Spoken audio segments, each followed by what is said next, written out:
Welcome to another episode. Take a moment. How long's a moment? These were the tactical themes. Yeah, the movies. Fans, the music, the excitement of it all. When you see that they're doing it out of love. Not at all. Thank you. It's true though, it's funny. Welcome to another episode of Climb the Mountain. Today we have a very special guest. Her name is Nicole. I'm going to let her properly, formally introduce herself, but she's a very special person to me and an avid sports and very successful soccer coach. Hello everybody. My name is Nicole Jacobs. I am 34 years old. I come from Garden Village, underprivileged community up in the Cape Flats. And like Ms. Carey said, I am a professional soccer coach. I recently obtained my CAF B license. Very big. It was a very big achievement for me. And like I said, I've been involved in soccer for a very long time. And I'm grateful for the platform because I get to meet amazing people like you. So there's a lot of ups in football, there's a lot of downs in football, and the ups is when you cross paths with such amazing people. So thank you for giving me the opportunity to share my story with you. And you can go ahead, anything that you want to ask me, you're more than welcome to ask me. I will also share some of my moves with you, what my upcoming projects, what I'm doing and all of that. So I just think that, it will be good to let everybody know what I've been up to. I love that. Thank you. And my experience of you has just been like such a sacred heart. You have just got so much soul and charisma and love for underprivileged children and trying to give them like something. I know we've talked in the past about, we've done some sponsorship chats together. Yes. We've talked about kids like trying to get them into the right schools, and also the fact that some kids were only getting one meal a day. Yes. And trying to go into the communities and bring out underprivileged children. So there's lots of abuse and kind of complete chaos. Yes. So I'll ask you a little bit about that in a second. But I guess the thing is that the theme of you is just this beautiful heart, this person who just wants to give kids like an escape and a place to heal a lot of trauma through sport. Yeah.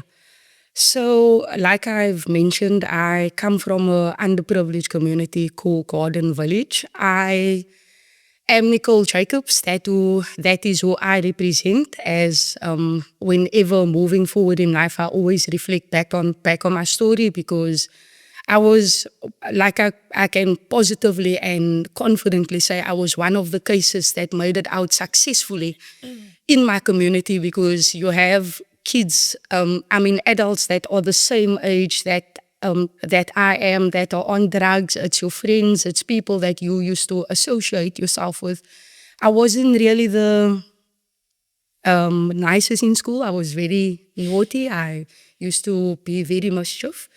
And imagine that. And the school decided it's either they're going to expel me from school or put me in a sports program. Nice. The school made me the captain of the under-17 girls soccer team at the time. Lucky for me, I represented my high school very, very well, obtained my Western Province colours 3 times. Sure, that's amazing. I met a sir, his name was Nicole Jacobs. He then got me involved into high school coaching with girls and working with female teams. I became very involved with sports because I also come from a family that is big in sports. My grandpa was the top administrator for SAFA Cape Town. Okay. My auntie worked for Cape Town Tygerberg, the local LFA, for 30 years. Mm-hmm. She did all the registrations and all of that. And I always used to be small. I used to follow them everywhere. I used to be on the soccer field. So it was destined for me to do something in sports. Or in soccer. I chose soccer because in my community I have kids that is super talented, and I get emotional when I speak about it because there's nothing that you can really do as a person if you are the same as that people. So you have to take a different direction to those people, and you have to go out of your community, come back and show them this is what you can achieve if you leave this community, if you take your education serious, if you break that loop, if you follow the right path, there is hope for you out there. And that speaks about my story. I met Coach Anis. And Good man. Very good man. Yeah. He changed my life completely from zero to hero. Like in a flash. I'm very grateful for everything that he has done for me and has put on my path, because he's put me on the right path for me to build a good future. And it makes me emotional because, you know, there's a lot of things in life that happens. There's a lot of people that you're grateful for. There's a lot of people that are that doesn't like boost you in life, but then you get people like him, and I appreciate him. I appreciate everything that he put me onto, because now I can be an advocate and I can be someone who inspires someone like me who comes from nothing and make them this super, like literally a superhero in the world of football, in the world of girls football, in the world of women's football. So I'm extremely grateful, and that's just me going out there, educating myself, wanting to go back in my community, start a football program. And That's amazing. this is exclusive news that I'm giving you. Wow. Very exclusive. It's fresh. It happened yesterday. Wow. I recently, yesterday, I decided to go back to my community soccer club, Garden Village, as a full-time member, where I want to get involved with the soccer club. I want to give them high-performance football training, give them an opportunity to experience what it is to have somebody of my experience and my teachings, teach them and show them that football is much more than just kicking a ball. There's football psychology, there's nutrition, there's a lot of things that go with it. So through me, I would just like to give these children a second chance, and I would also just like to, you know, give them an opportunity. Give them some hope. Give them some hope, because I want to be the role model to kids that I never had. Exactly. I love that. So that is what I'm trying to create. We grow up with a lot of role models in our lives. We paste pictures on our walls and stuff like that about people that we idolize. But what is that people doing for you? I want to be actively doing something. I want to be coming up with solutions and ways. There we go. Starting holiday programs, starting food, starting places where the kids can come have a meal. You get kids in the community that haven't eaten like for a day. Yeah. You walk to the shop, you get people asking you a tour and all of that. And that's They're giving up a lot of the time too. Yeah. And they don't have people who give them strength and hope.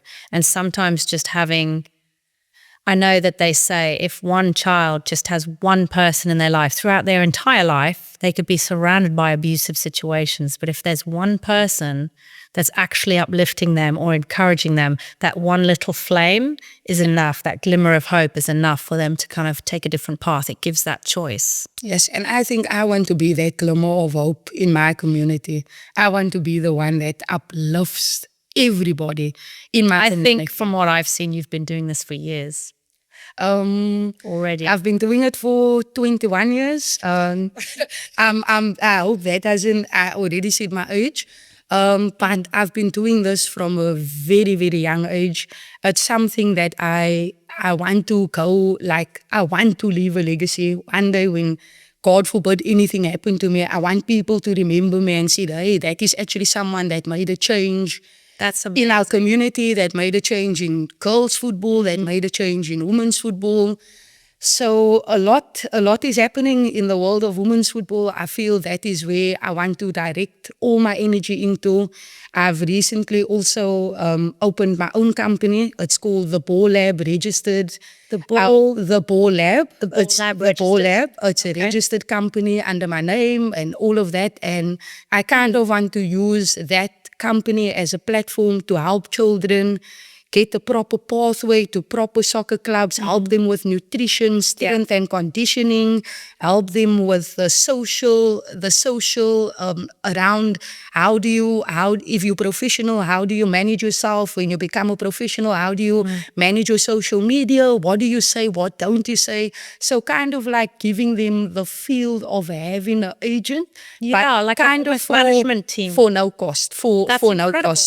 So that is something that I'm working on, and I have a lot of support from people that has been sending me very nice messages, telling me that they think that I'm the one to do this and all of that. But I just think that it's something that I want to drive, and it's just about building a pathway to give kids, and especially I'm very hard on underprivileged kids, giving underprivileged kids an opportunity to grow and become something, and not become a gangster standing on the corner, not becoming the next drug dealer driving a Golf 7, and of all of of just breaking down the community. I want to uplift my community.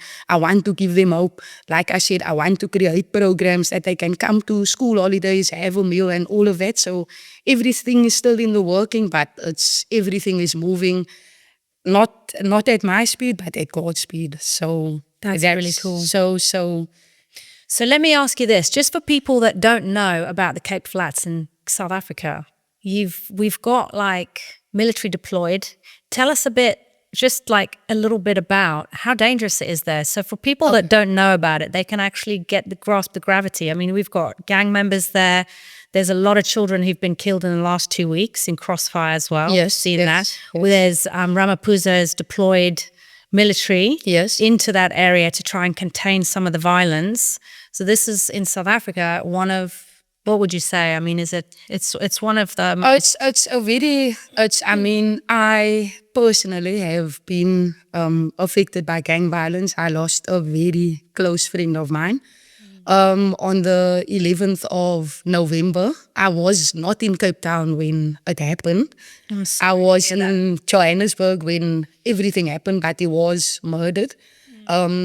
Due to gang violence and, gang retaliation and all of that, and he was not a gangster. I can attest to that because I knew him, and and the reason why I'm mentioning him, because he was one of the people that I was working on and trying to help him to change.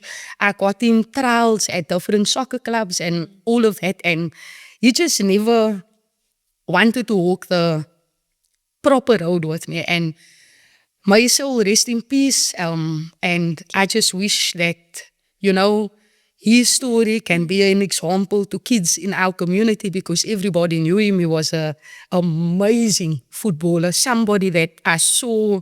What was his name? His name was Amon. Amon Abrams. He was only 21 years old, and unfortunately he got shot. And it was also due to like a lot of gang-related stuff and all of that. And I mean, I lost a neighbor a week after Amon passed away, also to gang violence. She got shot about like 4 times, and she died the next day. Sure. And, the community I grew up in, I've seen a lot of things. I've seen people get hurt. I've seen gangsters. I've seen drugs. I've seen everything that I need to see in order for you to be traumatized or all of that. But this is the kind of trauma that we grow up as kids. This is the stuff that we see. In these environments, yeah. In these environments. But like I said, I'm very grateful. I grew up raised by a single mother. My mother put me on the straight and narrow path. Even though I wanted to fall off at times, she was always there, putting me back on that path and telling me, even if I need to hold you or I'm dragging you, we're going this way. We're going this way. And I'm so grateful. I can go back today. I can look at my mother and I can actually say like, thank you for saving me, because looking at my peers, you have someone that's in prison. I have friends that jail sentences of like 15 years, 10 years. That's in the same, that's the same age group that I am for. Some for organized crime, some for like heavy crimes and stuff like that. And That's really, really and that is people that that I converse with on, used to speak to them on a daily basis, but when you speak to them, there's that person deep down and not the facade. the exterior. Well, it's your environment. So your environment, you've come from like quite an exceptionally dangerous, traumatizing environment. So I've got a couple of questions on that. I want to know, what tools did you use personally when you were really deeply traumatized? And grief's a big one too. Yeah. And your trauma has not just been one incident, it's been accumulated incidences over growing up and being an adult and in that environment. And a lot of people who are watching will probably say, like, we'll just leave. It's not it's not how it is here. No, it's not that easy. You Like, don't it's really just not move that easy. communities either. So it's very difficult. But what are the tools that you could give to others on the show today that would help them move past trauma? For me, as an adult, I'm still dealing with a lot of trauma. Inner trauma, child trauma, and all of that. And that is something that I personally have to work on. And the trauma is what takes me back to my football career. I invested all my time on the football field because when my feet touched that grass on the football field, all my trauma disappeared. That's why I became the best at playing football. I always put all my effort into doing good in everything that I do. I'm a perfectionist. So all my trauma that I faced, I took all my frustrations out on the soccer field. In my coaching, I always wanted to be the best. So you channeled it into a direction. Into a direction. And that was it was my key to show people that you don't have to be traumatized by the things that you're facing. It doesn't have to damage your future. Yeah. You can Direct- turn it. I Yes. think what I love what you're saying here is that you are turning your trauma into your passion. There we go. And you're using it as fuel in order to succeed and kind of twisting it into something really, really positive. Definitely. So you're using it as fuel, basically. Definitely that. Because at the end of the day, like, I think for me, it was always when I had a lot of other jobs, I did not feel like working. But the minute I touch a soccer field or anything that's got to do with soccer or sports in general, I feel like I'm not working a day in my life. So it's about also then people finding something that they're passionate about. Yeah. Because I think self-healing is also not just turning a bad situation into a good one. I think the message we can get from you too is that how valuable it is for everyone to have a passion. Like these kids that you're trying to mentor and inspire, they've got something other than the trauma and the domestic violence at home and the drugs and the hecticness. Yes. They've got like another path into something that could take them very far. And that's what it is, because one of my biggest dreams was to be a professional footballer. If you don't know, I was a footballer. I decided to stop playing. The only reason why, because when you start and you're good at something, you never lose that confidence that you are so good at football. And then I remember this one night, I was playing for Clyde Pinans and we had a friendly. And there was this young girl, I think she's like 19, and you have me, 26, 27. And she took the ball and she put it through my legs. I was like, Nicole, you're done. Please invest. It's over. You're done. You are done. This is your last game. You're not coming. You sound very hard on yourself. You're not coming back. And I took all my passion that I had for football and I turned it into going into coaching, and it's been sharing it. It's been an amazing journey, a very amazing journey. So I'm very grateful for all the things that I've learned on the path, the people that I've met and everybody. But coaching is that's where I want to be, and I'm going to change lives through. You are already doing so. Through coaching. So that's basically what I'm going to do. Yeah. Well, just to wrap up, I just want to thank you so much for coming on today. Thank you. It's a huge blessing to have you, and I've actively seen all the work for years. What you're doing is incredible, and I'm just so grateful. Thank you. Thank you very much. Going. Thank you very, very Keep much. going. Thank you.